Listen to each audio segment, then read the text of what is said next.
সানিম আর কিছু বলল না। আইয়ুব খান চাপা দীর্ঘশ্বাস ছাড়ল। সে জানে মেয়ে আর একটা কথাও বলবে না। সবাই চুপ, কেউ আর কোনো কথাই বলল না। তরুণা বেগম মনে মনে বলল, বাবা মেয়ের এই মান অভিমান কবে শেষ হবে? আমি তো জানি মানুষটা সানিমের জন্য কতটা ছটফট করে। কবে সব ঠিক হবে আল্লাহও ভালো জানেন। সানিম খাবার খেতে পারছিল না, কারণ ডান হাতটা নাড়াতে পারছে না। চেষ্টা করলো, বাট পারল না। জান অসহায় দৃষ্টিতে তাকালো মায়ের দিকে। জান্নাত বেগম কি করবে বুঝতে পারছে না। আইয়ুব খান ঠিকই লক্ষ্য করলো মেয়ে তার না খেয়ে বসে আছে, হাতটাও নাড়াতে পারছে না। তা মুখ দেখে বোঝা যাচ্ছে হয়তো কোথাও চোট পেয়েছে। সে জানে বোম মারলেও তার মেয়ের পেট থেকে কোনো কথাই বের হবে না। জান্নাত বেগম কিছু বলার আগে দেখলো আইয়ুব খান মেয়ের মুখের সামনে এক লকমা খাবার তুলে ধরছে। সানিমের ছলছল চোখে বাবার দিকে তাকালো, দেখলো তার বাবার চোখ ছলছল করছে। সানিম হা করলো। আইয়ুব খান পরম যত্নে মেয়েকে খাইয়ে দিল। এ দৃশ্য দেখে তরুণা বেগমের চোখও ছলছল করছে, চোখে পানি, মুখে তৃপ্তির হাসি। টেবিলে বসে থাকা সবাই খুশি হলো। দুজন বাদে একজন, মিনা আর একজন শেফা বেগম, মুখ বাঁকালো। জান মনে মনে খুশি হলো, তারপর গাল ফুলিয়ে বলল, বড় আব্বু, তুমি আমাকে একটুও ভালোবাসো না? তুমি শুধু তোমার মেয়েকে খাইয়ে দিচ্ছ, আর আমি বানের জলে ভেসে এসেছি, তাই না? আইয়ুব খান মুচকি এসে বলল, হয়েছে, আর গাল ফুলে বসে থাকতে হবে না। আসেন আপনাকেও খাইয়ে দেই। জান খুশি হয়ে তার বড় আব্বুর হাতে খেতে লাগলো। বাড়ির বাকি মেয়েরা বাড়ি থাকলে একই কথা বলতো। খাবার খেয়ে একটু রেস্ট নিয়ে যে যার কাজে চলে গেল। সানিম রুমে যেতেই জান এসে ওষুধ খাইয়ে দিয়ে গেল। ঈশা কলেজ ফাঁকি দিয়ে মেহমেদের সাথে ঘুরতে বের হচ্ছে, কারণ জান ঢাকায় ফিরলে হয়তো সামনাসামনি দেখা করতে পারবে না। মেহমুদ ঈশাকে নিয়ে একটা নদীর পাড়ে এসেছে। নদী থেকে কিছুটা দূরে বড় একটা বটগাছ আছে, তার নিচে দুজনে বসে গল্প করছে। ঈশা মেহমুদের কাঁধে মাথা রেখে বলল, আচ্ছা, কখনো যদি আমাদের ভালোবাসা পরিবার মেনে না নেয়, তাহলে আমাকে ছেড়ে চলে যাবে না তো? মেহমুদ একটু ভেবে বলল, তুমি হাসি মুখে চেয়ে নাও আমার ভালোবাসা, এটা একান্ত তোমার অধিকার।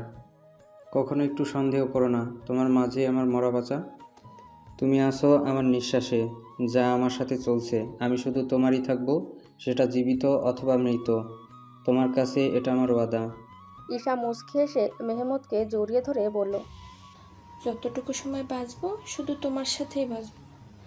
সামনের দিনগুলোতে যাই হয়ে যাক না কেন, আমি তোমার সাথেই বাঁচবো।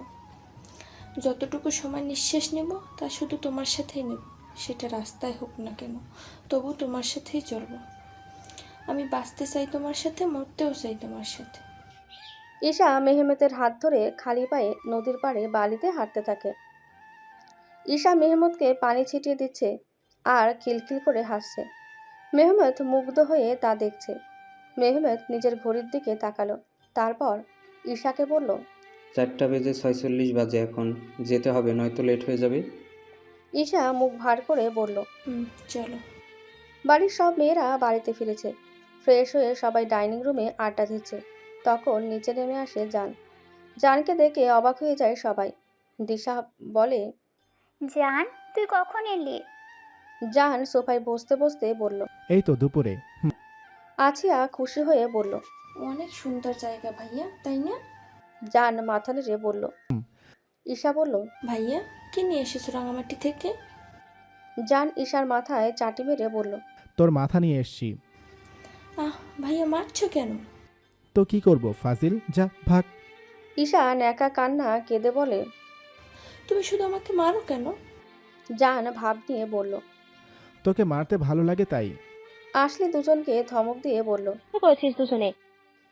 ঈশা মুখ বাঁকিয়ে বলল। আমি কি করেছি ভাইয়া, মারলো আমাকে? নাজলি বলল। হয়েছে, চুপ করো। ইস, আপু যদি থাকতো কিছু ভালো হতো। জান ফোনের দিকে তাকিয়ে থেকে আস্তে করে বলল, আপু রুমে আছে। সবাই একসাথে বলল। কে? জান কানে হাত দিয়ে বলল। আস্তে আস্তে চিল্লাও, মানুষ মনে করবে ডাকাত পড়েছে। নাজলি বলল। আগে বল, তুই একটু আগে কি বললি? জান ভ্রুকুচকে বলল। আমি কি বললাম? আসলি বলল। তুই বললি আপু রুমে? আপু তো দুপুরে এসছে, দুজনে একসাথে বাড়ি ঢুকেছি। জানকে আর কিছু বলার সুযোগ না দিয়েই সবাই ছুটলো সানিমের ঘরে। জান হাঁ করে তাকিয়েছে। মিনা এতক্ষণ এখানেই বসেছিল, কোনো কথাই বলেনি। দিশা ঈশার মামাতো বোন থাকলে কি হবে, তারাও তেমন একটা পাত্তা দেয় না। জান যেতে দিলেই মিনা বলল, কেমন আছো জান? জানের কাছে মিনার জান বলে ডাকাটা ভালো লাগে না, তাই ভদ্রতার খাতিরে বলল। ভালো। আর দাঁড়ালো না জান, ওপরে চলে গেল। মিনা তার যাওয়ার দিকে তাকিয়ে থেকে বাঁকা হাসলো। সানিম বেডে বসে কিছু ফাইল চেক করছিল। তখনই আছিয়া দিশা ঈশা সানিমকে গিয়ে চাপটে দিল। হঠাৎ এমন হয় সানিম প্রথমে চমকে গেল আর বুকে ব্যথা পেল। সানিম ব্যথায় চোখ মুখ খিচে আছে। জান রুমের সামনে সেসব দেখে সবাইকে ধমক দিয়ে বলে, এই তোরা কি করছিস হঠাৎ এমন করে কেউ? সানিম ব্যথা লুকিয়ে হাসি মুখে বলে। জান, বকছিস কেন? জান কিছু বলতে নিলেই সানিম চোখ দিয়ে ইশারা দেয়। জানও চুপ করে যায়। সানিম দুই হাতে বোনদের জড়িয়ে ধরে নাজলি আর আসলিকে ইশারা করে, তারাও জড়িয়ে ধরে। সানিম হাসি মুখে বলে, কি ব্যাপার, কি হয়েছে আজ তোদের? নাজলি বলল। আপু, তোমাকে ছাড়া ভালোই লাগছিল না। সানিম মুচকে এসে বলল। তাই নাকি? দিশা বলল, আপু, কারণ আমরা সবাই তোমাকে এত ভালোবাসি। খুব মিস করেছি তোমাকে আপু। সানিম বলল। আমিও খুব মিস করেছি তোদের। এখন আমাকে ছাড় আর বল, কার কি অভিযোগ? সবাই সানিমকে ছেড়ে দিয়ে সানিমের চারপাশে বসে পড়ল। সানিম জানের দিকে তাকিয়ে ইশারা করলো। সে বসলো সানিমের পাশে। সানিম সবার দিকে তাকিয়ে বলল। তোদের সবার জন্য একটা সারপ্রাইজ আছে। আছিয়া বলল। কি সারপ্রাইজ আপু? সানিম সবার দিকে তাকিয়ে বলল। 15 তারিখে বিজনেস অ্যাওয়ার্ড শো আছে, এখানে আমাদের বাড়ির সবাইকে ইনভাইট করেছে। নাজলি বলল। 7 দিন পরে। সানিম মাথা নেড়ে হুঁ বলল। দিশা বলল। তাহলে তো হাতে সময় খুব কম, শপিং করতে হবে তো। আছিয়া বলল। কাল তো শুক্রবার, তাহলে কাল চলো। দিশা একটু ভেবে বলল। ওকে, তাহলে কাল যাব। সবাই রাজি হলো। জান্নাত বেগম সন্ধ্যার নাস্তা নিয়ে সানিমের রুমে ঢুকলো। সাথে তরুণা বেগম, মুক্তা বেগমও ছিল। সন্ধ্যাটা সবাই সানিমের রুমে আড্ডা দিল। বেশ কিছুক্ষণ আড্ডা দিয়ে সবাই চলে গেল। সানিম উঠে ওয়াশরুমে চলে গেল। বুকের ব্যান্ডেজ কেমন লাল হয়ে আছে। হঠাৎ ওদের ওইভাবে জড়িয়ে ধরা ক্ষত জায়গায় আঘাত পেয়েছে। সানিম দীর্ঘশ্বাস ফেলে ওয়াশরুম থেকে বেরো। দেখলো জান এখনও দাঁড়িয়ে আছে। সানিম ভ্রু কুঁচকে বলল। তুই এখনো এখানে কিছু বললি? জান সানিমের কথায় উত্তর না দিয়ে পাল্টা প্রশ্ন করলো। রক্ত বের হচ্ছে তাই না? সানিম ভ্রু কুঁচকে তাকিয়ে বলল। কিসের রক্ত? জান রাগী কণ্ঠে বলল। তখন ওরা যে হুট করেই জড়িয়ে ধরলো তখন তুমি ক্ষত জায়গায় আঘাত পেয়েছো। সানিম শান্ত গলায় বলল। কে বলেছে আমি ব্যথা পেয়েছি?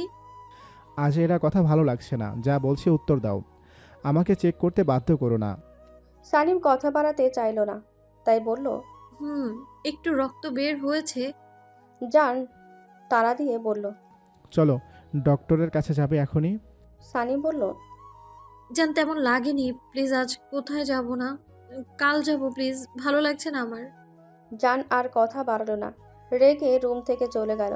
সানিম মুচকি হাসলো। রাত 12টা। সানিম একটা গোডাউনের ভেতরে ঢুকলো, সাথে পাশা আছে। গোডাউনের ভেতরে দুটো চেয়ারে দুজনকে বেঁধে রাখা হয়েছে। অবস্থা একদম ভালো না।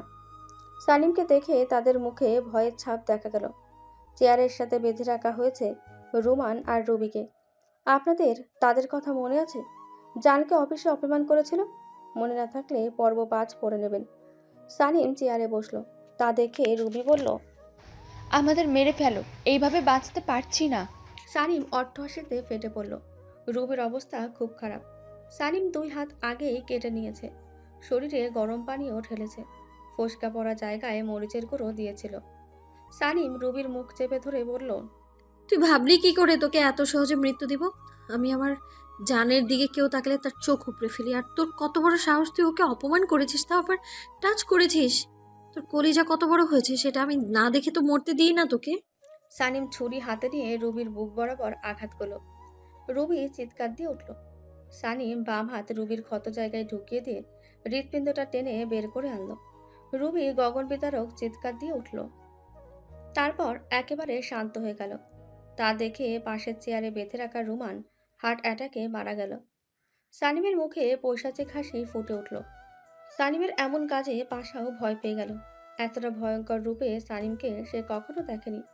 পাশা ভয়ে শুকনো ঢোক গেল। সানিম রুমানের দিকে তাকিয়ে তাচ্ছিল্য হেসে বলল, ছ্যাঃ, তোর হার্ট এত দুর্বল? তুই তো ছেলে জাতির কলঙ্ক। সানিম মুখে বিরক্ত নিয়ে আবার বলল, তোর বালের জীবন। এই কে আছিস? দুটোকে চোখের সামনে থেকে সরা। সানিম ওয়াশরুমে গিয়ে ফ্রেশ হয়ে চেঞ্জ করে নিল। তারপর ওয়াশরুম থেকে বের হয়ে পাশাকে বলল, দুটোকে আমার টুইঙ্কেলের খাঁচা ছেড়ে দে। পাশা মাথা নাড়ালো। সানিম শীষ বাজাতে বাজাতে চলে গেল। পাশা সানিমের যাওয়ার দিকে অবাক হয়ে তাকিয়ে রইল। সানিমকে দেখে কেউ বলবে না সে একটু আগে কতটা ভয়ঙ্কর রূপে ছিল। পাশা মনে মনে বলল, ম্যামের যে আর কত রূপ দেখবো আল্লাহ ভালো জানে। কবে না আমি নিজেও হার্ট অ্যাটাক করি। কিছু মনে হতেই পাশা একটু জোরেই বলে, না না, পাশা না যাই হয়ে যাক, হার্ট অ্যাটাক করা যাবে না, তাহলে ম্যাম আমাকে নিয়ে হাসবে। এটা তো মানসম্মানের প্রশ্ন, এটা হতে দেওয়া যাবে না। সানিম পাশার কথা শুনে বাঁকা হেসে বাইকে উঠে বসল। লায়লা বাইক স্টার্ট দিল। লায়লা নিয়ে এসেছে সানিমকে। লায়লা বাইক চালাতে চালাতে বলল, সানিম, তোকে একটা কথা বলা হয়নি। সানিম ভ্রুকুচকে বলল, কি কথা? আমার মনে হয় জান তোকে ভালোবাসে। সানিম একটু জোরেই বলল, হোয়াট? লায়লা বলল, হুম, ঠিকই বলছি। তোর যখন গুলি লাগে তখন আঙ্কেল অনেক ভেঙে পড়ে। সে তোকে নিজের কোলে করে হসপিটালে এনেছে, কাউকে ধরতে দেয়নি। আঙ্কেলকে কেই কখনো এমন করে কান্না করতে দেখিনি। আঙ্কেলের কান্না দেখে ওখানকার সব অফিসার কেঁদেছে। তোকে তো আমরা রাত 3টার দিকে হসপিটালে আনি। ডক্টর বলে 24 ঘন্টার মধ্যে সেন্স না ফিরলে কিছু বলতে পারবে না। এই কথাটা আমরা কেউই বিশ্বাস করতে পারছিলাম না। 10টার দিকে জান আসে। ওকে দেখে খুব অবাক হয়ে, যে তোকে সহ্য করতে পারে না সে তোর জন্য ছুটে এসেছে। আইসিইউর কাউকে ঢুকতে দেয় না। আঙ্কেল একবার গিয়েছিল, ডক্টরকে অনেকবার বলার পর পারমিশন দেয়, জাস্ট দেখে চলে আসবে, কোনো কথা বলা যাবে না। আঙ্কেলও তাই করে, কিন্তু জানকে কেউ আটকাতে পারে না। ডক্টর বাধ্য হয়ে জানকে যেতে দেয়। যতক্ষণ না তোর সেন্স ফিরে ততক্ষণ সে তোর হাত ধরে আসেছিল, একটুর জন্য হাত ছাড়েনি। হাজার বলেও কে সরাতে পারেনি। তুই তো নিজেও দেখেছিস, তোর কাছ থেকে একটু সরেনি। কখন কি লাগবে তুই বলার আগেই হাজির করতো। সানিম চুপ, কোনো কথাই বলছে না। বেশ কিছুক্ষণ চুপ থেকে বলল, হয়তো বাবাইয়ের জান বাঁচিয়েছে তার জন্য। লায়লা কিছুক্ষণ চুপ থেকে বলে, যাই বলিস, আঙ্কেল তোকে অনেক ভালোবাসে। সানিম শুধু হুঁ বলল। লায়লা আর কিছু বলল না। দুজনেই চুপ। বাসা থেকে কিছুটা দূরে বাইক থামালো। সানিম নেমে গেল। লায়লা চলে গেল। সানিম বাড়ির সামনে আসতেই দারোয়ান চাচা গেট খুলে দিল। সানিম বাসার ভিতরে ঢুকে গেল। সানিম সিঁড়ি বেয়ে ওপরে যাওয়ার সময় কারো কথা শুনতে পেল। সানিম ভ্রুকুচকে আশেপাশে তাকালো। সানিম বুঝলো গেস্ট রুম থেকে আওয়াজটা আসছে। গেস্ট রুমে তো মনে হয় মিনা আছে। সানিম এগিয়ে যেতে নিয়েও থেমে গেল। কিছু একটা ভেবে বাঁকা হেসে ওপরে চলে গেল। আজ শুক্রবার। বাড়ির ছেলেরা নামাজে চলে গেছে। বাড়ির গিন্নিরা রান্না করছে। সানিম সবাইকে বলেছে লাঞ্চ করে শপিং করতে যাবে। নামাজ শেষ করে ছেলেরা বাড়ি ফিরেছে। বাড়ির মেয়েরা নামাজ পড়ে ডাইনিং টেবিলে এসেছে। সবাই খেতে বসেছে। সানিমের এক পাশে জান, আরেক পাশে আসলি। মিনা সেফা বেগমের সাথে বসেছে। আয়ুব খান সানিমকে বলল, নাজ বাড়ি থেকে লোক আসতে চাইছে বিয়ের তারিখ ঠিক করতে। সানিম খেতে খেতে বলল, সামনের সপ্তাহে আসতে বলো। আয়ুব খান প্রশ্ন করল, সামনের সপ্তাহে কেন? সানিম তার বাবার দিকে তাকিয়ে বলল, এই সপ্তাহে বিজনেস অ্যাওয়ার্ড শো আছে, আর আমার জানা মতে ছোট চাচুর এই সপ্তাহে সময় হবে না। এই সপ্তাহে কেসের শুনানি আছে। আব্বাস খান বড় ভাইয়ের দিকে তাকিয়ে বলল, সানেম ঠিক বলেছে ভাইজান, আমি এই কেসটা নিয়ে একটু ব্যস্ত থাকবো এই সপ্তাহে। ওয়াজের খান বলল, ভাইজান ওদের সামনে সপ্তাহে আসতে বলো। আয়ুব খান বলল, ওকে আমি বলে দিব। কেউ আর কোনো কথা না বলে খেতে লাগলো। খাওয়া শেষ করে সবাই রেস্ট নিতে যে যার রুমে চলে গেল। বিকেল 4টে, সবাই রেডি হয়ে ড্রয়িং রুমে বসে আছে। সানিম এখনও নিচে নামেনি। সানিমের ডান হাতের ব্যথাটা অনেকটা কমেছে। একটু পর সানিম নিচে নেমে এলো। পরনে তার কালো ঢোলা শার্ট এবং কালো কার্গো প্যান্ট পরা। চুলগুলো হেয়ার ব্যান্ড দিয়ে বাঁধা। শার্টের এক সাইড প্যান্টের সাথে কুঁচে রেখেছে, আরেক পাশ নামানো। বাম হাতে ঘড়ি, ডান হাতে সুন্দর একটা ব্রেসলেট ডায়মন্ডের, পায়ে সাদা স্নিকার্স জুতো। যার হাঁ করে তাকিয়ে আছে সানিমের দিকে। সানিম সবার দিকে তাকিয়ে দেখে সবাই তাকিয়ে আছে। সানিম ভ্রু কুঁচকে বলে, কি সমস্যা? সবাই এইভাবে তাকিয়ে আছিস কেন? ঈশা অবাক হয়ে বলল, আপু, তোমাকে পুরোই ঝাক্কাস লাগছে। আজ কত ছেলে যে হার্ট অ্যাটাক করবে কে জানে। জানের কথাটা পছন্দ হলো না। সানিম রাতের কথা মনে হতেই বাঁকা আসলো। সানিম ঢিলা ঢিলা জামা কাপড় বেশি পরে। বিদেশে এইভাবেই চলাফেরা করত। দেশে এসে বাসায় 3 পিস আর অফিসে ফর্মাল ড্রেস পরে মাঝে মাঝে নয়তো এইভাবেই যায়। জান কোনো কথা না বলে সানিমের হাত ধরে ওপরে চলে গেল। সানিম জিজ্ঞাসা করলো, কোথায় নিয়ে যাচ্ছিস? জান কোনো কথাই বলল না। বাকি সবাই জানের কাণ্ডে হাঁ করে তাকিয়ে আছে। জান সানিমকে রুমে নিয়ে এসে হাত ছেড়ে দিল। তারপর বলল, চেঞ্জ করে এসো। সানিম অবাক হয়ে প্রশ্ন করল, চেঞ্জ করব কেন? যা বলছি তাই করো। যদি না করি?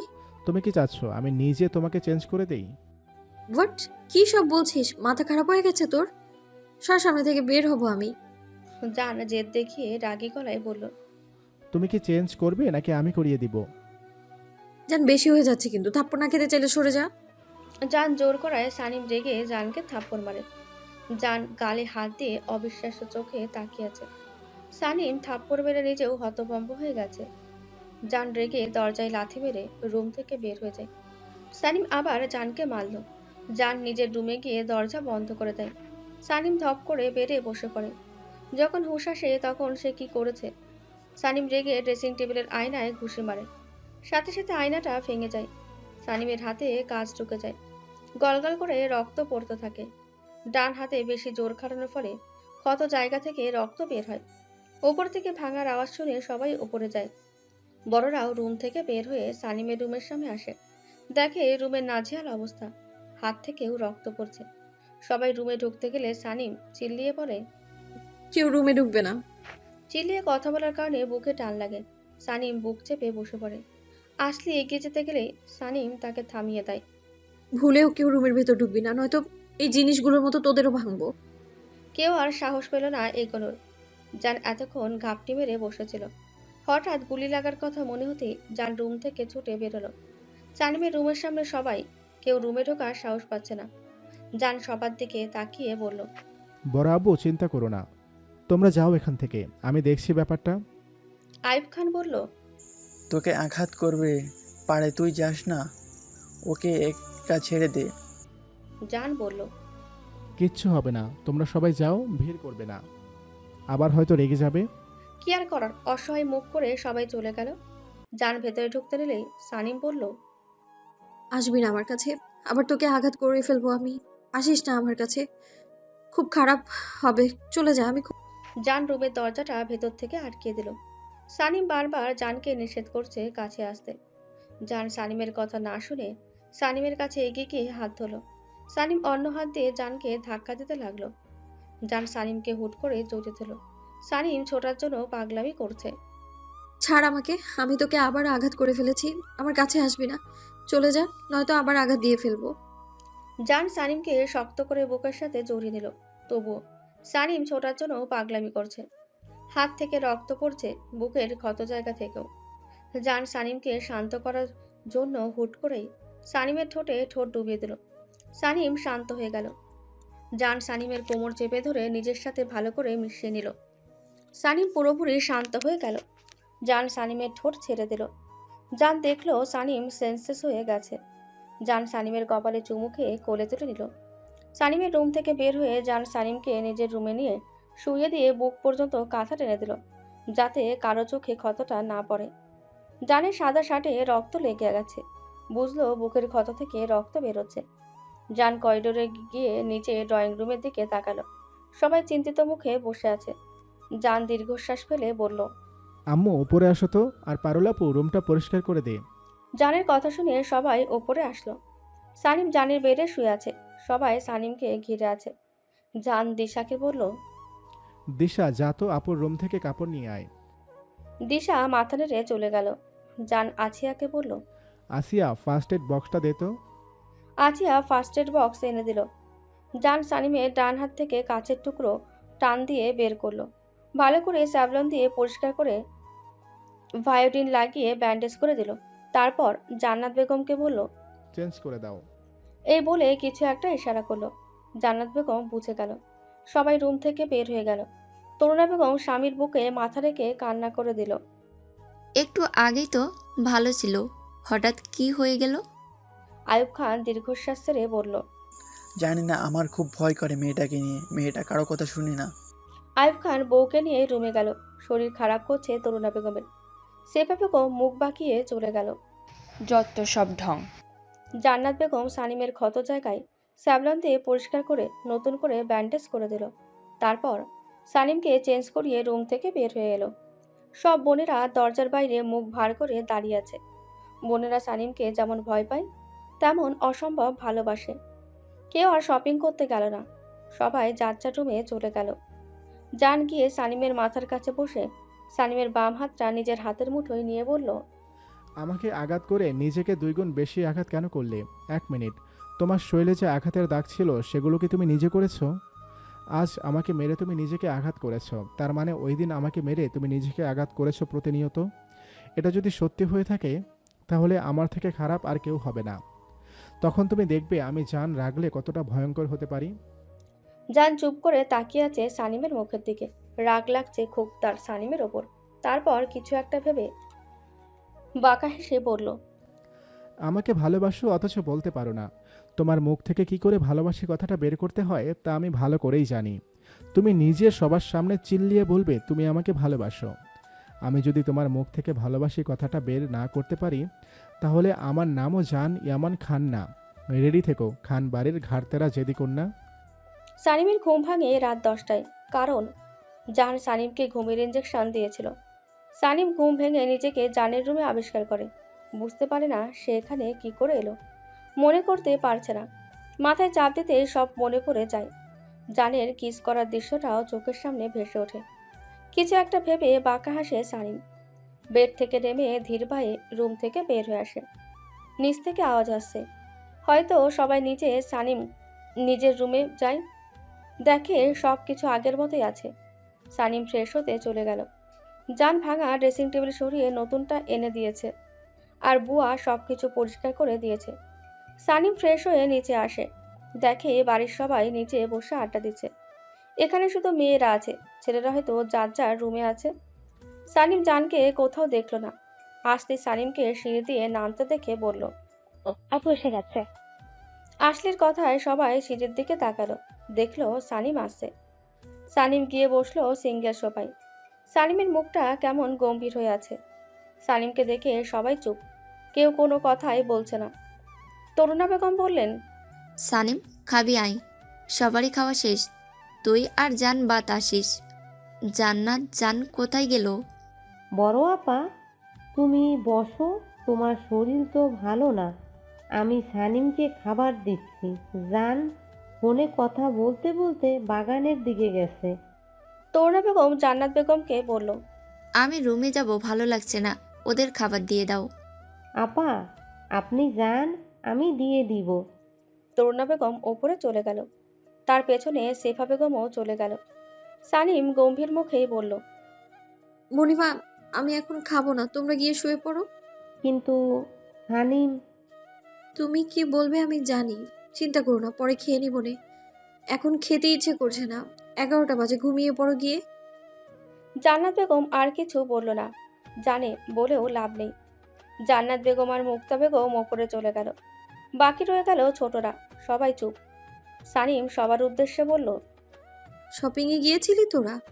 নাজলি গোমরা মুখে বলল, গিয়েছিলাম জান, তোর করে নিয়ে গিয়েছিলাম। ভালো, প্রোগ্রামের জন্য কাল সবাইকে সময় মতো রেডি থাকতে বলিস।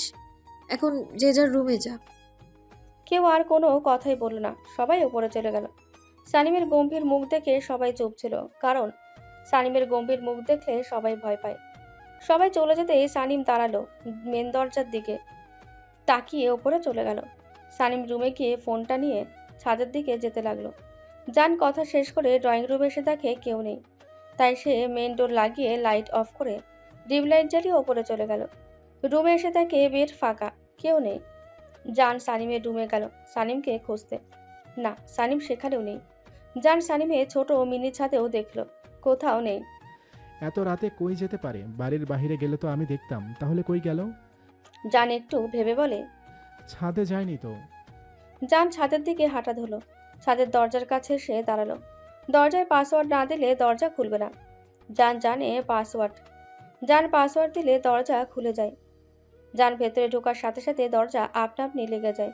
জান পুরো ছাদে চোখ বুলালো, দেখলো সানিম নেই, তাই রুমের দিকে পা বাড়ালো। কাছের দরজা ঠেলে রুমে প্রবেশ করলো, দেখলো সানিম বেডের ওপর ফাইল নিয়ে বসেছে।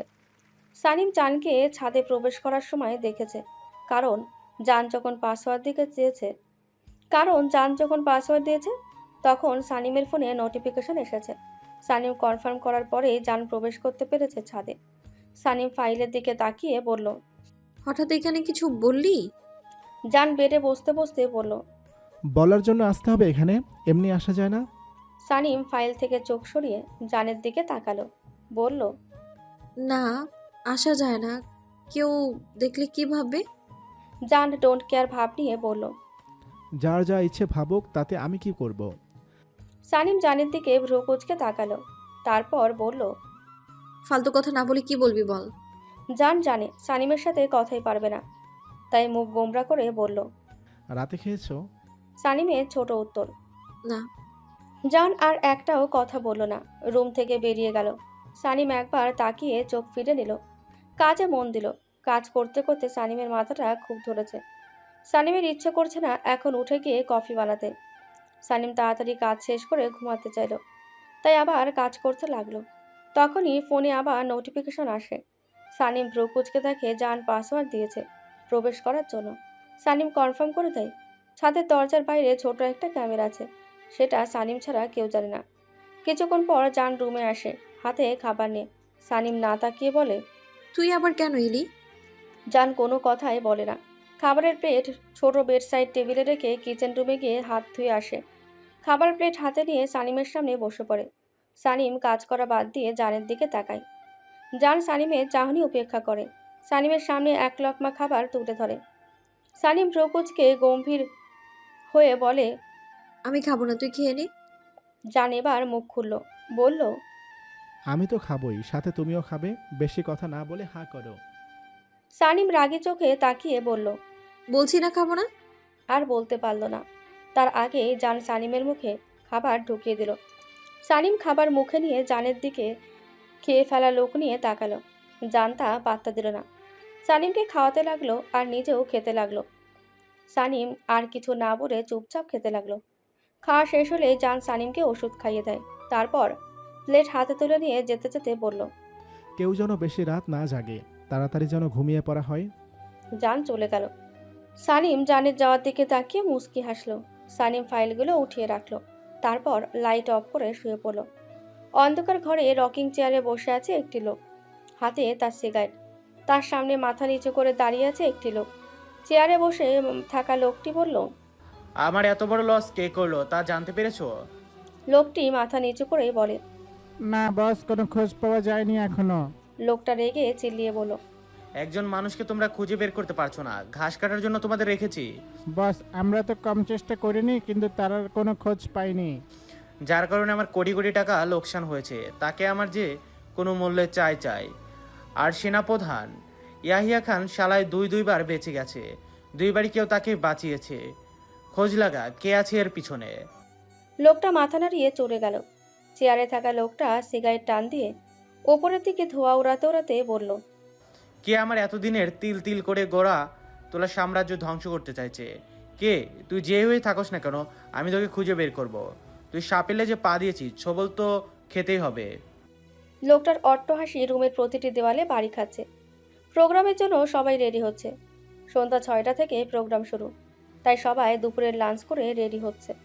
তরুণা বেগম পরেছে সাদা কালারের জামদানি, যেটা সানিম নিজের প্রথম রোজগার থেকে তার মাকে দিয়েছিল। সেফা বেগম পরেছে মেরুন কালারের জামদানি, জান্নাত বেগম পরেছে গোল্ডেন জামদানি, তাকে অসম্ভব সুন্দর লাগছে। মুক্তা বেগম লাল কালারের জামদানি, সবাইকে অসম্ভব সুন্দর লাগছে। ছেলেরা ফর্মাল ড্রেস পরেছে। সব শাড়ি সানিম কিনেছিল তার মা চাচির জন্য। জান্নাত সব কিছু কালে পরেছে, দেখতে বলিউডের হিরোর থেকে কম লাগছে না।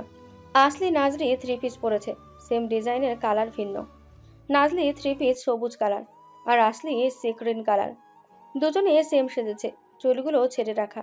আছিয়া পিঙ্ক কালারের রং গ্রাউন্ড পরেছে, চুলগুলো কার্লি করা। আছিয়াকে পুতুলের মতোই লাগছে। দিশা পরেছে লেমন কালারের সারারা ড্রেস। ঈশা হলুদ কনসেপ্ট শাড়ি পরেছে, চুলগুলো কার্লি করেছে, সবাইকে অসম্ভব সুন্দর লাগছে। বাড়ির বড়রা সবাই বেরিয়ে গেছে, বাকি আছে ছোটরা। সবাই সানিমের জন্য ওয়েট করছে। একটু পর সানিম নেমে এলো। তার পরনেও কালো ফর্মাল ড্রেস, বাম হাতে ঘড়ি, ডান হাতে ব্যান্ডেজ করা, চুলগুলো উঁচু করে ঝুঁটি করা, চোখে কালো সানগ্লাস, পায়ে কালো পেন্সিল শুজ।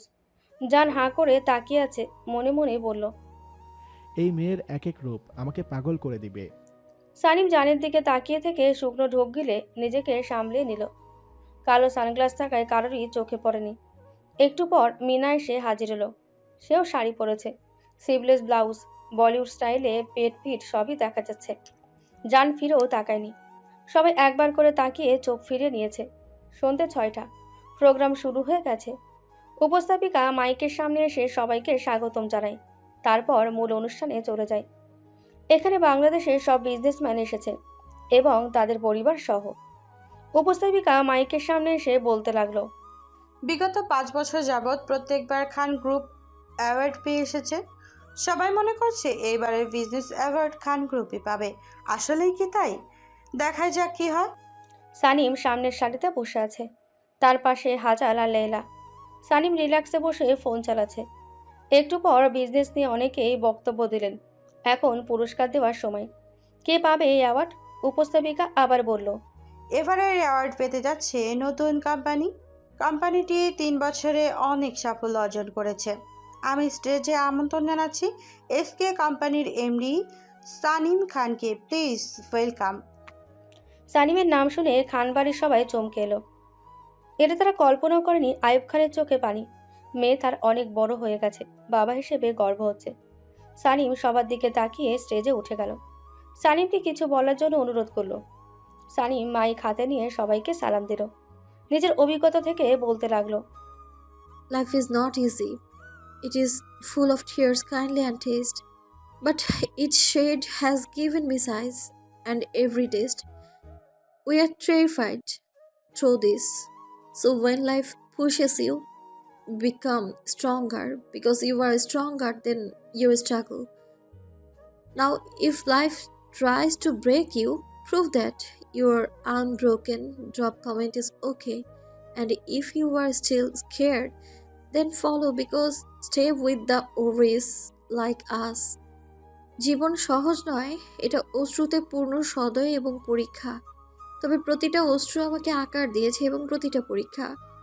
আমরা এর মাধ্যমে আতঙ্কিত, তাই যখন জীবন আপনাকে ধাক্কা দেয় আরও শক্তিশালী হয়ে উঠুন, কারণ আপনি আপনার সংগ্রামের চেয়ে শক্তিশালী। এখন যদি জীবন আপনাকে ভাঙার চেষ্টা করে, প্রমাণ করুন যে আপনার অটো ড্রপ আপনাকে মন্তব্যে ঠিক আছে। এবং আপনি যদি এখনও ভয় পান তবে অনুসরণ করুন, কারণ আমাদের মতো যোদ্ধার সাথে থাকুন।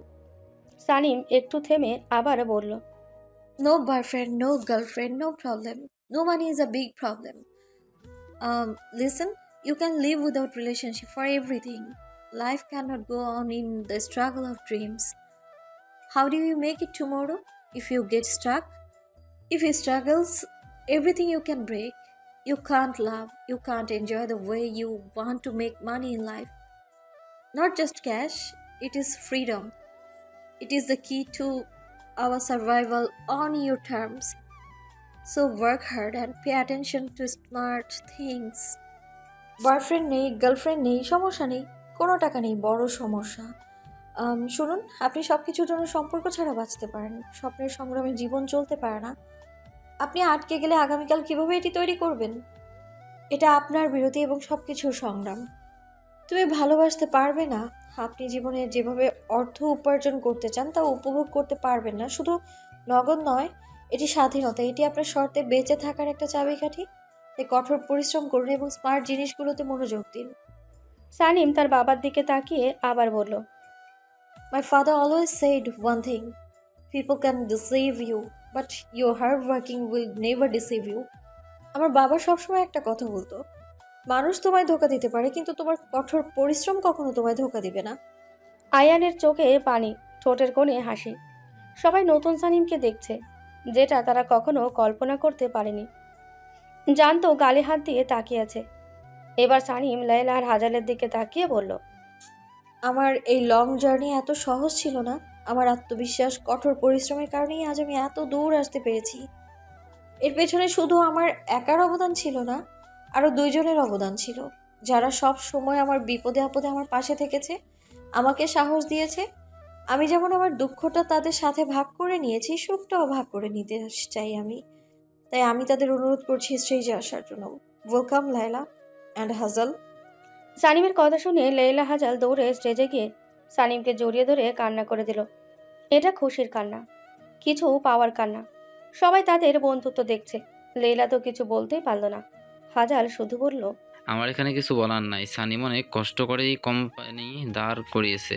সানিমের অক্লান্ত পরিশ্রমের কারণে আজ এত দূর আসতে পেরেছি। আমরা তো শুধু ওর পাশে দাঁড়িয়েছি। দোয়া করবেন আমরা যেন আরও অনেক দূর এগিয়ে যেতে পারি। হাজালের হাত কাঁপছে, আর কিছু বলতে পারল না। আইয়ুব খানকে আবার তুলে দেওয়ার জন্য ডাকা হলো। আইয়ুব খান খুশি হয়ে সানিম, লেলা, হাজালের হাতে আবার তুলে দিলেন। সবাই খুশি হয়ে করতালি দিলেন। সানিম তার বাবাকে জড়িয়ে ধরল। আইয়ুব খানও মেয়েকে এতদিন পরে কাছে পেয়ে পরম যত্নে বুকে আগলে দিলেন। লেলা হাজালকে দূরে দাঁড়িয়ে চোখের জল ফেলতে দেখে হাত মেলে ইশারা করলো কাছে আসার জন্য। লেলা হাজাল খুশি হয়ে এগিয়ে গিয়ে আইয়ুব খানকে জড়িয়ে ধরল। বাড়ির সবাই খুশি হলো। তরুণা বেগম আঁচল দিয়ে চোখের পানি মুছল।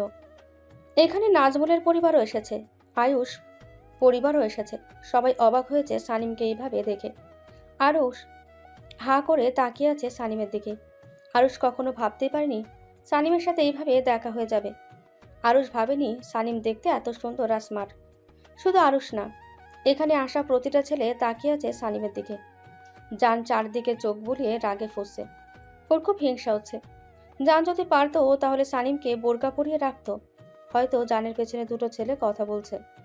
মেয়েটা দেখতে যেমন সুন্দর তেমনই স্মার্ট, ট্যালেন্টেড আছে বলতে হবে। আমি তো ক্রাশ খেয়েছি।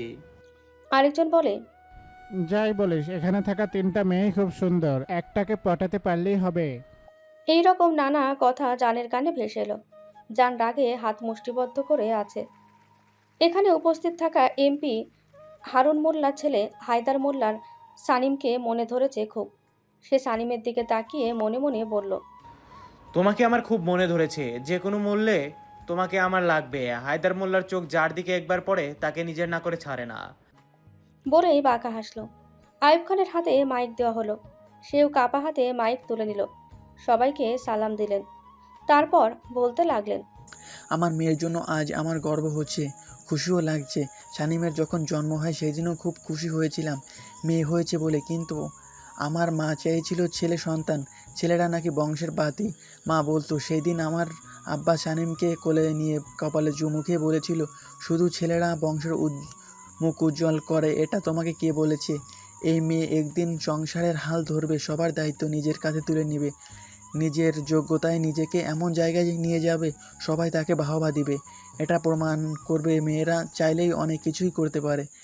মেয়েদের বোঝা মনে করে না, আল্লাহর দেওয়া শ্রেষ্ঠ নিয়ামত মনে করো। আজ বাবা বেঁচে থাকলে হয়তো আমার থেকে বেশি খুশি হতো। জোর করে বিদেশে পাঠিয়ে দেওয়ার কারণে মেয়ে আমার সাথে অভিমান করে 5 বছর ধরে কথা বলেনি, আর না যোগাযোগ করেছে। আমি টাকা পাঠালেও নেয়নি। সব সময় চিন্তায় থাকতাম মেয়েটা ঠিক আছে তো। আমার বিশ্বাস ছিল আমার ওপর যতই রাগ অভিমান করুক, এমন কোনো কাজ করবে না যাতে আমার সম্মানহানি হয়। দেশে আসার পরেও কথা বলেনি। ব্যবসার সব দায়িত্ব নিজের কাঁধে তুলে নিয়েছে। সবার আবদার পূরণ করে যাচ্ছে। বাড়ি কখন কার কি লাগবে সব হাজির করেছে। আজ আমার বিশ্বাস জিতে গেছে। বুক ফুলিয়ে বলতে চাই, আজ আমি হিসাবে গর্বিত। আমার এমন একটা মেয়ে আছে, একটা কথা বলবো, মেয়েদের অবহেলা করবেন না, তাদের কখনো একটা বোঝাবেন না, তারা পরিবার সমাজের বোঝা। আমি জানতাম না এসকে গ্রুপের মালিক আমার মেয়ে, যেটা আজ বাংলাদেশের নাম্বার ওয়ানে আছে। আমি এই কোম্পানির অনেক খোঁজ নিয়েছি, কি জানতে পেরেছি জানেন? জানলে আপনারা অবাক হবেন। এই কোম্পানিতে কাজ করে 4 শ্রেণীর মানুষ: 1 বেকার ছেলে, 2 বিধবা, 3 ডিভোর্সি, 4 তৃতীয় সিঙ্গেল মানুষ। এই মানুষগুলোকে এই সমাজ খুব নিচু চোখে দেখে। এই সমাজে শুধু মেয়েরা অবহেলিত নয়, একজন বেকার ছেলের কাছে জিজ্ঞাসা করে দেখেন জীবনটা কতটা কঠিন। একজন বেকার ছেলের পরিবার সমাজের কাছে কতটা অবহেলিত। আমরা চাইলে মানুষের চিন্তাধারা বদলাতে পারবো না, কিন্তু আমরা চাইলে এদেরকে নতুন করে বাঁচার সুযোগ দিতে পারি। এতে দিনে আমরা যা করতে পারিনি, আমার মেয়ে সেটা করে দেখিয়েছে। আমার মেয়ের জন্য সবাই দোয়া করবেন। আইয়ুব খানের কথা সবাই মুগ্ধ হয়ে গেছে। পুরো অডিটোরিয়াম করতালিতে মুখরিত। সত্যি, আমরা যদি আমাদের মন মানসিকতাকে বদলাতে পারি তাহলে সমাজ বদলে যাবে, কিন্তু এটা কখনো সম্ভব না। আইয়ুব খান মেয়েকে নিয়ে নেমে গেল স্টেজ থেকে। অনুষ্ঠান 9টা পর্যন্ত চলেছে। সানিমকে সব বোনেরা জড়িয়ে ধরেছে। সবাই তাকে কংগ্রাচুলেশন জানাচ্ছে। আয়হান, নাজমুল তাদের পরিবার এগিয়ে এলো। আয়হান তো আসলিকে দেখতে ব্যস্ত। নাজমুল আয়হান এগিয়ে এসে বলল, কংগ্রাচুলেশন আপু। সানিম মুচকে এসে বলল, থ্যাংক ইউ। সবাই যখন সানিমের সাথে কথা বলতে ব্যস্ত, তখনই আসলির চোখ যায় গেটের দিকে। আসলি চমকে যায়। পাশে থাকা নাজলির হাত খামচে ধরে। নাজলি অবাক হয়ে বোনের দিকে তাকায়, দেখে আসলি কেমন হাসপাস করছে। নাজলি বোনকে জিজ্ঞাসা করে, কি হয়েছে, এমন করছিস কেন? শরীর খারাপ লাগছে? আসলি কোনো কথাই বলতে পারছে না। গেটের দিকে ইশারা করে। নাজলি তাকায় আর যা দেখে তাতে নাজলি অবাক প্লাস রাগ দুটোই হয়। বোনকে শান্ত করতে হবে তাই আসলিকে জড়িয়ে ধরে। শান্ত হ, কিচ্ছু হয়নি। আসলে প্লিজ শান্ত হ, এখানে থাকা লাগবে না, বাসায় চল। নাজলি একটা চেয়ারে বসালো আসলিকে। আয়হান পানির বোতল এগিয়ে দিল। আয়হান সব কিছুই খেয়াল করেছে, বাট কিছু বুঝতে পারেনি। আসলি এমন অবস্থা দেখে আয়হানের কেমন বুকে ব্যথা হচ্ছে, তাই তো পানি আনতে চলে গিয়েছিল। নাজলি একটু অবাক হয়, বাট কিছু বলে না, কারণ বোনকে শান্ত করা জরুরি। সানিমের চোখে পড়েছে ব্যাপারটা, কথা বলার কারণে আসতে পারছে না, তাই হাজালকে ইশারা করলো। হাজাল এগিয়ে গেল, নাজলিকে কিছু বলল। কি হয়েছে? আসলির অসুস্থ নাকি? নাজলি কি বলবে ভেবে পেল না। হাজাল বুঝলো কিছু একটা হয়েছে, তাই নাজলির কাছে সে দাঁড়ালো। নাজলি কানের কাছে মুখ নিয়ে ফিসফিস করে কিছু একটা বলল। হাজালও তাকালো গেটের দিকে, রাগে হাত মুষ্টিবদ্ধ করে নিল। নাজলিকে বলল, তুই ওকে নিয়ে একটু বস, আমি আপাতত রাস্তা ক্লিয়ার করে আসি। ইশারা করলে ওকে নিয়ে গেট দিয়ে বেরিয়ে যাবি, তারপর এটাকে পরে দেখে নিবি। নাজলি মাথা নাড়ালো। হাজাল চলে গেল। দারোয়ানকে কিছু একটা বলতে দারোয়ান গেটের কাছে দাঁড়ালো। মানুষগুলোকে সরে যেতে বলল এবং তারা সরেও গেল। নাজলিকে ইশারা করতে আসলিকে নিয়ে সে বেরিয়ে পড়ল। হাজাল দুজনকে নিজের গাড়িতে উঠিয়ে দিয়ে ড্রাইভারকে পৌঁছে দিয়ে আসতে বলল। নাজমুল নাজলিকে দেখতে না পেয়ে আয়হানকে বলল, তোর ভাবি কই? চলে গেছে। চলে গেছে মানে? কোথায় গেছে? বাড়ি চলে গেছে। আমার সাথে দেখা না করে গেল? আরে আসলির অসুস্থ হয়ে পড়েছিল, তাই চলে গেছে, পরে কথা বলে নিস। আসলি অসুস্থ? কি হয়েছে আগে বলিসনি কেন? আয়হান আর কথা বলল না। নাজমুল আয়হানের মলিন মুখ দেখে আর কিছু বলল না। তার ভাই না বললেও নাজমুল ঠিকই বুঝে গেছে তার ভাই আসলিকে ভালোবেসে ফেলেছে। নাজমুল জানে এটা কখনো সম্ভব না, এর পরিণতি খুবই ভয়ঙ্কর হবে। এসব ভেবে দীর্ঘশ্বাস ছাড়ল নাজমুল। হাজাল সানিমের পাশে এসে দাঁড়িয়ে কিছু একটা বলল, যা শুনে সানিমের ভয়ঙ্করভাবে রেগে গেল। চোখ দুইটা রাগে লাল হয়ে গেছে। জান পুরো ব্যাপারটা দেখেছে, কারণ সে আসলির পিছনে ছিল। সানিমকে রেগে যেতে দেখে জান এগিয়ে গিয়ে সানিমের হাত শক্ত করে ধরল। সানিম তাকালো জানের দিকে। জান সানিমকে চোখ দিয়ে ইশারা করলো। এখন কিছু না করতে এখানে বাড়ির মানুষ বাদেও অনেক মানুষ আছে, কোনো রকম হাঙ্গামা করা যাবে না, নয়তো জান কি নিজে বসে থাকতো নাকি?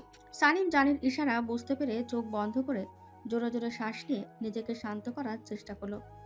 জান মুচকি আসলো। সবার সাথে কথা শেষ করে ডিনার করতে করতে 10টা বেজে গেল। বাড়ির সবাই জিজ্ঞাসা করেছিল নাজলি আর আসলির কথা। জান কিছু একটা বলে ম্যানেজ করে নিয়েছে। বাড়ি আসতে আসতে রাত 11টা বেজে গেছে। বাইরে থেকে খেয়ে আসার কারণে সবাই যার যার রুমে চলে গেল।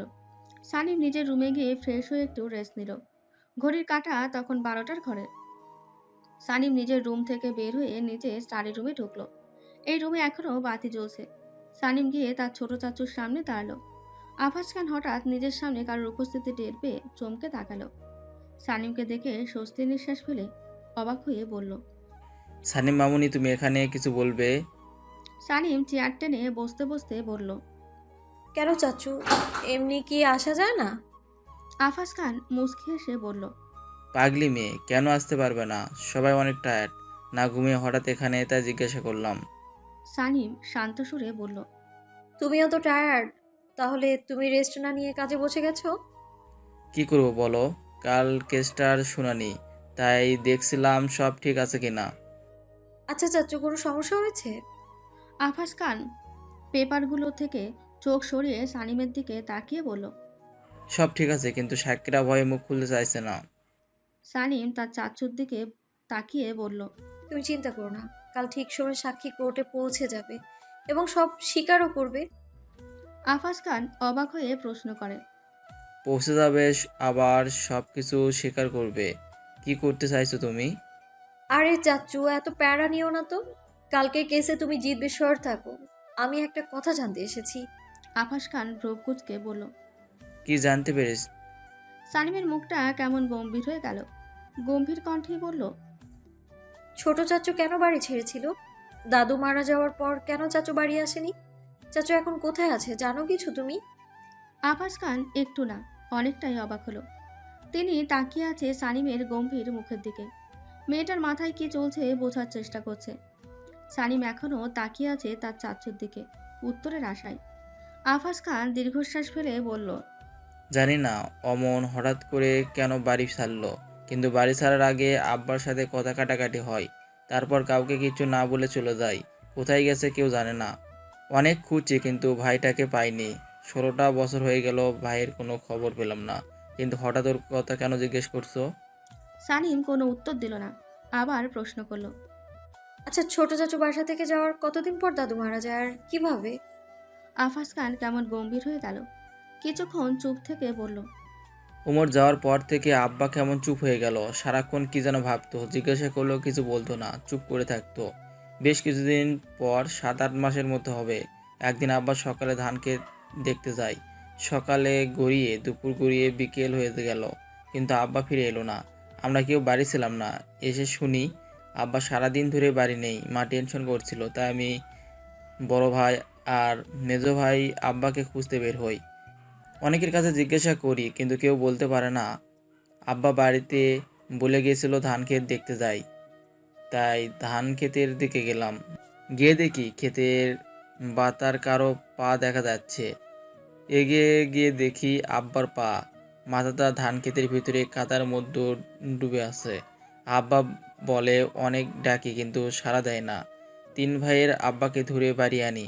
ভাইয়ের চলে যাওয়া, আব্বার মৃত্যু, সব মিলিয়ে মা অনেক ভেঙে পড়ে। আব্বার মৃত্যুর 6 মাস পর মাও মারা যায়। কথাগুলো বলতে বলতে আফাজ খানের চোখ দিয়ে পানি পড়ছে। সানিমের চোখেও পানি ছিল। সানিম চোখের পানি মুছে বলল, মেজো চাচু কোথায় ছিল তখন? আফাজ খান অত কিছু না ভেবেই বলল, মা বলল মেজো ভাইয়া সারাদিন বাড়িতেই ছিল, কিন্তু দুপুরের পর কোথায় জানি গিয়েছিল। বাড়ি আসছে আব্বার মৃত্যুর খবর শোনার পরে। সানিম হুট করেই একটা প্রশ্ন করে বসে, আচ্ছা চাচু, তোমার কি মনে হয় না দাদুকে কেউ খুন করেছে? সানিমের কথায় চমকে যায় আফাজ খান। সানিম এসব কি বলছে? কি বলছে এসব? আমি ঠিকই বলছি, তুমি নিজে তো আইনের লোক, একটু ভেবে দেখো তো। হার্ট অ্যাটাক বা যে কোনো কারণে কেউ মারা গেলে তার মাথা কেন কাদার নিচে ডেবে যাবে? পড়ে গিয়ে কাদায় মাখামাখি হওয়ার চান্স আছে, কিন্তু কাদার ভেতরে মাথা ছিল। তুমি একটু গভীরভাবে ভেবে দেখো তো, উত্তর তুমি নিজেই পেয়ে যাবে। আফাজ খান সানিমের কথা শুনে কেমন স্তব্ধ হয়ে গেল। কিছু বলার মতন ভাষা খুঁজে পেল না। সানিম আর কিছু বলল না। রুম থেকে বের হয়ে যেতে নিয়ে থেমে গেল। বলল, এসব কথা তোমার আর আমার মধ্যেই রেখো চাচু, কারণ দেয়ালেরও কান আছে। অনেক রাত হলো, ঘুমাও। সানিম বের হয়ে গেল। আভাস খান সেইভাবেই দাঁড়িয়ে আছে, মাথায় তার সানিমের কথা ঘুরছে। ভাবতে ভাবতে সেও স্টাডি রুম থেকে বের হয়ে নিজের রুমে গেল। সানিম আসলির রুমে গিয়ে দেখল আসলি ঘুমিয়ে আছে। সানিম পাশে বসে মেয়ের মাথায় হাত বুলিয়ে দিতে দিতে বলল, আমি যতদিন বেঁচে আছি কারো কোনো ক্ষতি হতে দেব না। তোর আশেপাশে অশুভ কোনো ছায়া আমি আসতে দেব না। তারপর কপালে চুমু খেয়ে রুম থেকে বের হয়ে যায়। সকাল 6টা। সানিম নামাজ পড়ে জিম রুমে ঢুকলো। সানিম অনেকদিন হলো নিজের যত্ন নেয় না। ট্রেডমিল চালু করে দৌড়াতে লাগলো। জানো প্রতিদিন জিম করে, সেও জিম রুমে এসে দেখে সানিম দৌড়াচ্ছে। প্রথমে অবাক হলেও পরে হাসলো। এই মেয়ে সব দিক দিয়ে পারফেক্ট। কি করে পারে এত দিক সামলাতে? আমি তো ছেলে হয়েই পারি না। জানের ভাবনার মাঝেই ভেসে এলো সানিমের গলা। হা করে তাকিয়ে না থেকে যা করতে এসেছিস তা কর। আমাকে নিয়ে পরেও গবেষণা করা যাবে। জান মুখটা গোমরা করে বলল, বুঝলে কি করে আমি এসছি? তোমার কি পিছনেও চোখ আছে নাকি? সানিম হাসলো, কিছুই বলল না। মনে মনে বলল, তুই আমার আশেপাশে থাকলে আমার হৃদস্পন্দন বেড়ে যায়। তুই আমার আশেপাশে থাকলে আমি অনুভব করতে পারি। সেটা তোকে কি করে বোঝাবো বল? সানিম 30 মিনিট দৌড়িয়ে হাঁপিয়ে গেছে। ট্রেডমিল বন্ধ করে নেমে পড়ল সানিম। জান তখন বুক ডাউন করছিল। সানিম তাকিয়ে আছে জানের দিকে। সানিমের নেশা লেগে যাচ্ছে। হঠাৎ জান সানিমের দিকে তাকালো। সানিমকে ঘোর লাগা দৃষ্টিতে তাকিয়ে থাকতে দেখে মাথায় শয়তানি বুদ্ধি এলো। জান 2 থেকে 3 বার বুক ডাই করে হাঁপিয়ে গেছে। কি হলো, তাকিয়ে আছো কেন? সানিমের ঘোর কাটলো, নিজেকে সামলিয়ে বলল, তুই 2-3 বার পুশ আপ করে হাঁপিয়ে গেলি? তাহলে হয়ে যাক বাজি, কে কার থেকে বেশি পুশ আপ করতে পারে। যদি তুমি জিতো তাহলে তুমি যা বলবে তাই করব, আর যদি আমি জিতি তাহলে আমি যা বলবো তাই করতে হবে। সানিম জানের দিকে তাকিয়ে আছে। জানের মনে যে অন্য কিছু চলছে তা সানিমের বুঝতে অসুবিধা হয়নি। কিছু একটা ভেবে রাজি হয়ে গেল। ওকে, ডান। জান বাঁকা আসলো। দুজনে পুশ আপ করতে লাগলো। সানিম 10 থেকে 12 বার পুশ আপ করে হাঁপিয়ে গেছে, তাই নিজে থেকেই হেরে গেল। তা দেখে জান বলল, এইটুকুতে হাঁপিয়ে গেলে?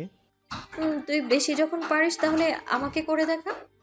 আমি 100 বার বুক ডাউন করতে রাজি আছি, তবে হ্যাঁ।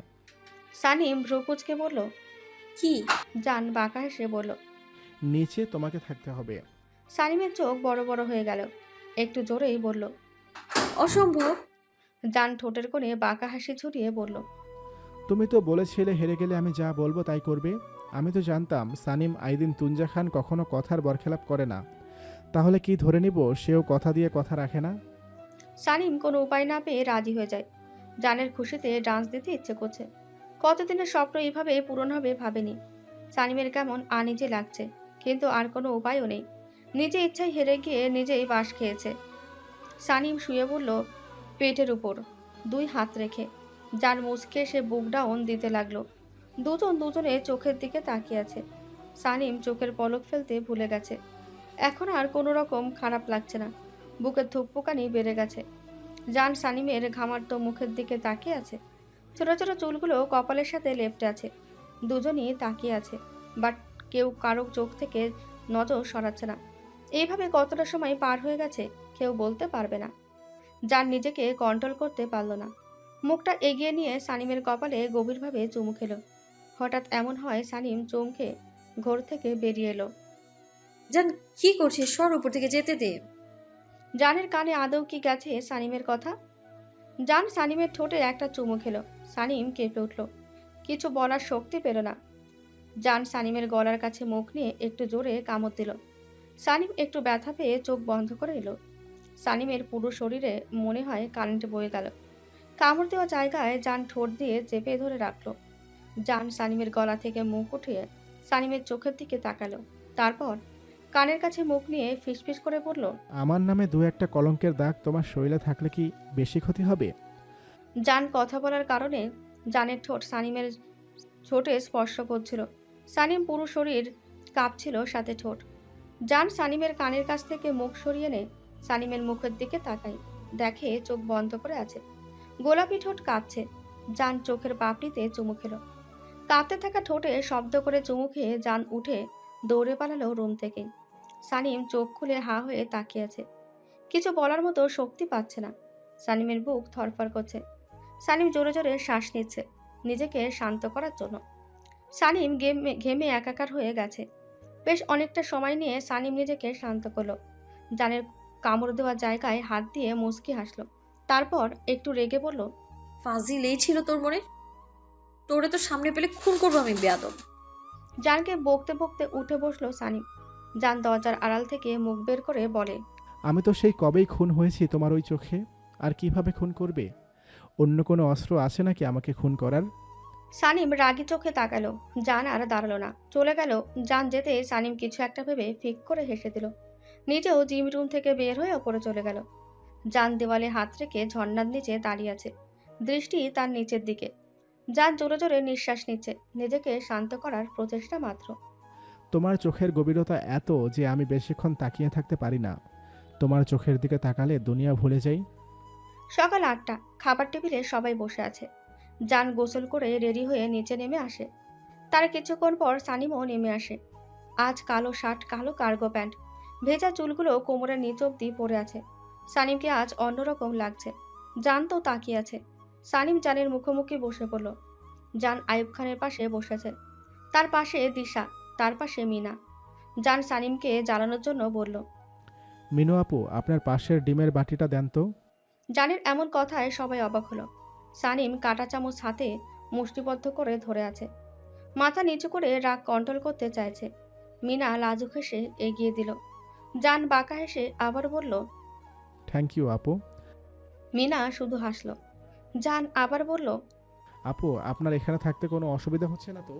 মিনা লাজুক হেসে বলল, না, আমার কোনো সমস্যা হচ্ছে না।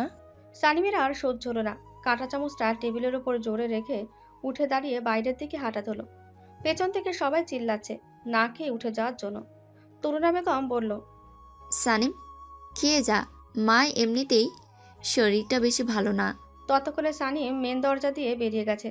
জান বুঝলো তার উপর রেগে না খেয়ে চলে গেছে। রেগে নিজের না ক্ষতি করে বসে। জানও না খেয়ে উঠে গেল সানিমের পেছনে। কিন্তু ব্যাড লাক, সানিম তার আগেই বাইক নিয়ে বেরিয়ে গেছে। জান গেটের মধ্যে লাথি মেরে বলে, ও শিট। জান দৌড়ে বাইক নিয়ে বের হয়ে যায়। ততক্ষণে সানিমের বাইক হাওয়া। সানিম অফিসে সবাই সানিমকে সালাম দেয়। সানিম সালামের উত্তর দিয়ে কেবিনে ঢুকে যায়। আজ এসকে গ্রুপে এসেছে সানিম। একটু পর লেলা আর হাজালও এসে হাজির। সানিম লেলাকে বলল, ম্যানেজারকে আসতে বল। লেলা ল্যান্ডলাইনে ফোন করে ম্যানেজারকে আসতে বলে। হাজাল সানিমের দিকে তাকিয়ে বলল, কিছু হয়েছে এমন লাগছে কেন? সানিম গম্ভীর গলায় বলল, কাজ হয়ে গেছে। হাজাল দীর্ঘশ্বাস ছাড়ল। লেলা বলল, হয়ে গেছে। একটু পর ম্যানেজার বলল, আসতে পারি ম্যাম? সানিমকে চুপ থাকতে দেখে লেলা বলল, আসো। ম্যানেজার ভেতরে এসে দাঁড়ালো। বলল, আমাকে ডেকেছেন ম্যাম? সানিম গম্ভীর মুখেই বলল, সবাইকে মিটিং রুমে আসতে বলো। Okay ma'am. ম্যানেজার এখনো দাঁড়িয়ে আছে। তা দেখে হাজাল বলল, আর কিছু বলবে? ম্যানেজার আমতা আমতা করে বলল, আসলে ম্যাম, সবাই আপনাদের অভিনন্দন জানানোর জন্য ওয়েট করছে, কিন্তু সানিম ম্যামকে গম্ভীর হয়ে অফিসে ঢুকতে দেখে কেউ আর সাহস পায়নি। হাজাল হাসলো। অফিসের প্রতিটা স্টাফ সানিমকে জমের মতো ভয় পায়। হাজাল বলল, মিটিং রুমে সবাইকে আসতে বলো, আমরা আসছি, সবাই যা করার করো।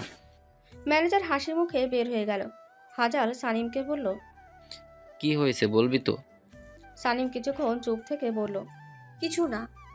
লেলা সানিমকে পর্যবেক্ষণ করে বলল, সকালবেলায় না খেয়ে বের হয়েছিস? সানিম উত্তর দিল না। লেলা দীর্ঘশ্বাস ছাড়ল। সে জানে এখন বোম মারলেও সানিমের মুখ থেকে টু শব্দ বের করবে না। একটু পর সবাই মিটিং রুমে গেল। সানিম, লেলা, হাজালকে সবাই ফুলের তোড়া দিয়ে অভিনন্দন জানালো। ওরাও হাসি মুখে গ্রহণ করলো। সানিম জোর করে হাসার চেষ্টা করলো। সানিম সবার উদ্দেশ্য করে বলল, আপনারা সবাই জানেন কাল আমরা এসকে গ্রুপ অ্যাওয়ার্ড পেয়েছি। এটা আমাদের তিনজনের একার পক্ষে সম্ভব ছিল না যদি আপনারা আমাদের সাথে কাঁধে কাঁধ মিলিয়ে কাজ না করতেন। তাই আমি চাই আমার অফিসের সব স্টাফ, সব কর্মচারী মিলে এই দিনটা উদযাপন করতে। তাই কাল অফিস ছুটি। আর সকাল 9টায় তোমরা সবাই চলে এসো, আমি ঠিকানা বলে দেব। আর রনি, সকল কর্মচারীকে জানিয়ে দিও খবরটা। আমি কাল সবাইকে দেখতে চাই, কেউ যেন বাদ না যায়। রনি মাথা নাড়িয়ে বলল, ওকে ম্যাম, আমি এখনই ওখানকার জিএম স্যারকে বলে দিচ্ছি। রনি ফোন নিয়ে বেরিয়ে গেল। একে একে সবাই যে যার কাজে চলে গেল। সানিম হাজার লেলা বেরিয়ে পড়ল। জান খান গ্রুপ এসে হাজির হলো, কিন্তু সানিমকে পেল না। জান বিড়বিড় করে বলল, কেন যে এত রাগাতে গেলাম, এখন কোথায় খুঁজবো? আল্লাহ, এই মেয়ের মাথাটা ঠান্ডা রেখো, কোনো কিছু যাতে না করে।